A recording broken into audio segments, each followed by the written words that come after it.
주님의 이름으로 사랑하고 축복합니다. 오늘 우리는 하나님의 생명책에 기록되어야 하는 줄로 믿습니다. 또 저 여러분 사랑하는 이들도 아직 믿지 않는 이들도 주의 생명책에 기록되기를 간절히 소망합니다. 우리는 그것이 구원이고 또 천국으로 가는 것을 알게 됩니다.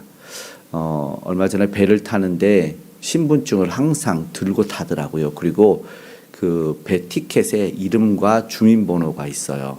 생년월일이 틀리고 이름이 틀리니까 그 받은 명단 속에서 잘못된 이 단체 손님 중에 몇 분이 이름이 틀리니까 배 못 타는 거예요. 다시 티켓을 발급받고 주민증과 같은 이름으로 이렇게 동일해야지만 탑승 승선이 가능하더라고요.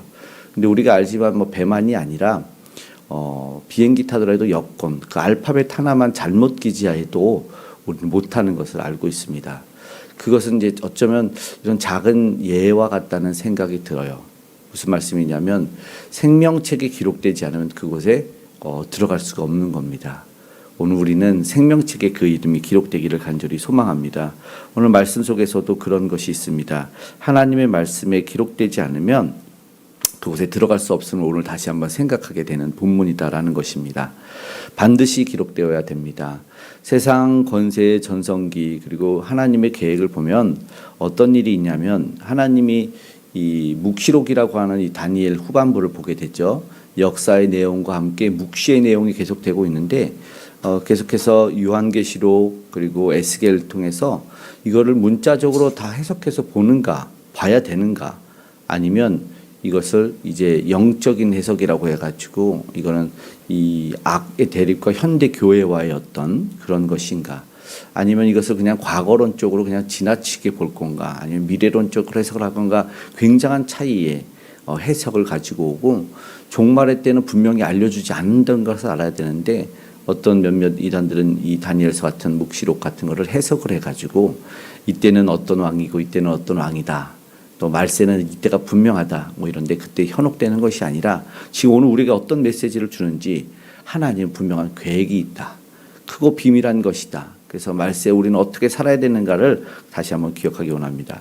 세상의 권세가 지금도 여전히 동일합니다. 오늘 이 시대를 11시 59분 59초 이렇게 말씀하기도 하는데 일단은 세상의 권력자들이 자기 마음대로 행하고 있는 것을 11장 오늘 다니엘서 36절에서 39절에 말을 하는데 왕이 자기 마음대로 행했다고 36절에 말합니다. 그러면서 이어지는 말씀을 보면은 모든 것보다 스스로 크다 하며 37절에 자기를 높이고 38절에 보니까 39절에까지 조상들의 신 어떤 신도 돌아보지 않고 오직 힘 있는 이방신을 섬기고 그에게 금과 은의 보석들을 드리는 것을 그리고 보고 이유는 자기의 권력 권세를 유지하려는 것이죠. 세상이 지금 그런 것 같아요.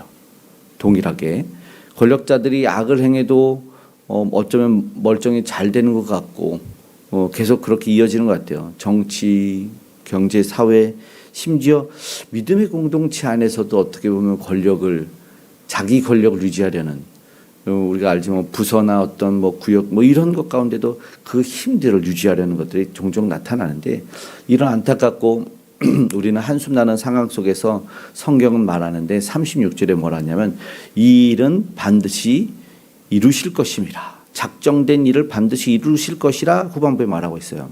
무슨 말씀인가 본문을 시작하면서 세상의 모든 권세도 사실은 하나님의 안에 있으며 결국 정해진 종말을 향해 간다는 겁니다. 마지막 때로 가는 거죠. 메시지를 주고 계시어요. 그렇기 때문에 오늘 우리는 낙심할 수가 없죠. 하나님의 약속을 붙들고 있어요. 모든 것이 세상에서는 잠시 형통해 보이고 믿음의 사람들이 힘없이 무너지는 것 같지만 그 끝은 반드시 믿음의 사람들의 승리이고 하나님의 승리입니다. 하나님의 영광입니다. 이어지는 종말의 결말이 있어요. 제국이 무너지고 구원받는 백성이 이 11장 40절부터 12장 1절까지 나오는데요. 이 남방왕과 북방왕의 싸움, 이거는 이제 권력의 충돌로 그냥 우리가 단순하게 해석을 한번 해보자면 서로 힘을 겨루면서 영광을 차지하고 땅을 차지하고 나라를 짓밟아요. 지금도 뭐 보이지 않지만 계속해서 이어지고 있는 것 같습니다. 세계 전쟁도 그렇게 있습니다. 그런데 결국은 왕의 종말이에요. 이렇게 기록되어 있어요. 45절에 보니까 중반부터만 제가 볼게요.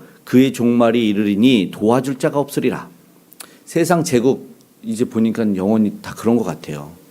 조선이 영원할 것 같았나요? 그 전에 고려는 우리나라만 보는 거죠. 신라는 통일 왕국을 이룬 아니죠. 삼국은요. 그 전에 뭐 고조선 다 계속 그렇습니다. 영원하지가 않았어요. 그 세력들이 다 언젠가 무너져서 이제는 잘 기억도 안 됩니다. 근데 당시에는요.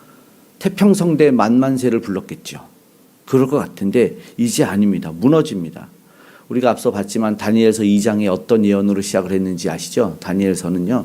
하나님의 뜻대로 사는 다니엘과 세 친구의 이야기로 시작하는 것 같지만 2장에 그 세상 권세를 가진 느부갓네살이 꿈을 꾸죠. 꿈도 안 알려주지 않았는데 기억이 나실 거예요. 그러면서 금으로 쇠로 노스로 그리고 이 흙으로 다 무너뜨리는 게 뭐였어요? 뜨인 돌이었습니다. 그리고 뜨인 돌이 세계 열국에 퍼지는 것을 말했습니다. 다 무너뜨려요. 하나님은 심판하신다는 거죠. 저들이 예상하지 못했던 영원하신 돌 예수 그리스도를 통해서 무너지고 그분의 나라만 영원할 것이다라는 거죠. 그런데 다른 길이 이제 보니까 열리는 것이 보았는데요. 12장 1절의 말씀 한번 읽어보겠습니다. 함께 읽겠습니다. 그때 내 민족을 호위하는 큰 군주 미가엘이 일어날 것이요 또 환난이 있으리니 이는 개국 이래로 그때까지 없었던 환난일 것이며 그때 백성 중에 책에 기록된 모든 자가 구원을 받을 것이라. 아멘. 그 책에 기록된 자만 구원을 받는답니다. 세상 어떤 권력자의 명단, 부자 명단, 귀족의 명단이 아니고 오직 하나님의 책에 기록된 자만 구원을 받을 것이라고 말씀을 하고 있는 것입니다.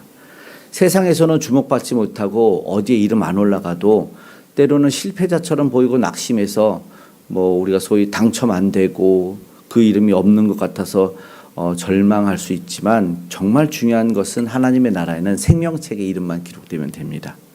오늘 우리는 어디에 이름이 올라가야 될지를 정해야 됩니다. 거기에 힘써야 되기 때문에 그렇죠. 사람들의 평가 아니면 어쩌면 그것이 아니라 하나님의 평가가 가장 중요하죠. 우리가 지금 막 애쓰고 있는 것들이 어떤 이들은 자녀 대학 합격자 명단에 오르기로 어떤 이들은 입사 합격의 명단에 오르기로 막 소망할 수 있을 건데 더 중요하고 가장 중요하고 변하지 않는 것은 하나님의 책에 그 이름, 내 사랑하는 이들의 이름이 기록되어야 된다는 것입니다. 그것이 무엇이냐? 영원한 생명, 영원한 소망이죠. 2절, 3절, 4절, 12장 다니엘서를 보면 2절에는 마지막 때 땅의 티끌 가운데 자는 자들이 깨어날 것이다. 이제 부활과 마지막 때 꼭 이런 말씀하시죠. 자는 자들이 먼저 일어날 것이요. 그래서 어떤 이는 영생인데 동일해요. 말세. 성경이 여러 군데 이런 말씀이 있지만 동일하죠. 어떤 이는 영원한 부끄러움에 들어간다. 예수님도 이 종말에 대해서 영원한 나라, 나사로가 간 그리고 부자가 간 영원한 형벌을 보여서 예시로 들어주셨습니다. 말씀을 지키려 세상에는 억울하게 죽음을 맞이한 이들이 많이 있지 않습니까? 우리가 아는데도 그러나 그들을 하나님이 살리신다는 말씀이겠죠. 게다가 많은 사람이 깨어날 것이다. 결국 믿음의 삶은 외롭고 힘들고 고난한 길이 아니라 반드시 승리할 길이라는 것을 오늘 한 번 더 알려주고 있습니다. 외롭지 않게 신실하게 그 믿음 지키고 가는 백성들 오늘도 많을 텐데 하나님은 분명하게 그 약속을 지켜서 3절에 말씀하시죠. 마지막 때에 빛나는 자들이 있다라고 말씀합니다. 하나님의 말씀 붙들고 사는 자들, 세상에서 가장 지혜로운 자들이죠. 방황하는 영혼들을 돌아오게 하는 자들. 그러니까 그 믿음의 삶은요, 가장 좋은 것이기 때문에 전할 수밖에 없는 것이죠. 기도할 수밖에 없는 것이다라는 것입니다. 궁창의 빛과 같이 빛나는 그 그 별 저와 여러분이 되길 간절히 소망합니다. 그런데 반드시 또 사명적인 말씀, 내 주변 사람도 방황하는 이들도 예수께로 인도하고 진리의 길을 보여주는 삶을 살아내야 된다는 것이죠. 그럴 때 비로소 오늘 우리는 12장 3절처럼 빛나는 사람이 될 줄 믿습니다. 오늘도 말씀을 간수하라고 12장 4절에 마칩니다. 다니엘아 마지막 때까지 이 말을 간수하고 이 글을 봉함하라. 이렇게 말씀하죠. 많은 사람들이 지식을 더하고 그런데 하나님을 알지 못하면 그 모든 지식은 헛됩니다. 그런 시대가 왔어요. 빅데이터입니다. 정보가 넘쳐납니다. 오직 그러나 하나님과 교제하고 하나님의 말씀만 붙잡는 자만 참 지혜와 생명을 얻는다는 것입니다. 오늘 우리는 알죠. 다니엘은 뜻을 정하고 기도했던 사람입니다. 말씀을 붙잡았고 하나님의 말씀 오늘도 우리에게 붙잡으라고 말씀은 우리에게 권면하고 있는 것입니다. 말씀 마치고 기도하기 원합니다. 세상 권세는 아무리 커 보여도 끝이 반드시 있습니다. 그런데 하나님의 백성은 끝까지 남습니다. 그러니 오늘 우리는 세상 사람의 책이 아니라 하나님의 책에 그 이름이 기록되어야 된다는 것입니다. 그렇게 살아야 되고 마지막 때 지혜 있는 자로 그리고 사람들을 주께로 인도하는 돌아오게 하는 별과 같은 저와 여러분 되기를 간절히 소망합니다. 오늘도 이 생명의 말씀 붙잡고 끝까지 믿음의 길을 가는 저와 여러분 되시기를 주님의 이름으로 축복합니다. 아멘. 사랑의 아버지 하나님 고맙고 감사합니다. 하나님의 놀라운 은혜와 사랑을 잊지 않기를 원하며 세상 권세가 아무리 높아 보여도 그 끝이 하나님께 있음을 우리는 믿고 고백하고 그 삶을 살아냅니다. 오늘 우리의 이름이 생명책에 기록되기를 원합니다. 우리 사랑하는 이들도 기록되어지기를 원합니다. 주님 도와주셔서 마지막 때 지혜 있게 살기를 원합니다.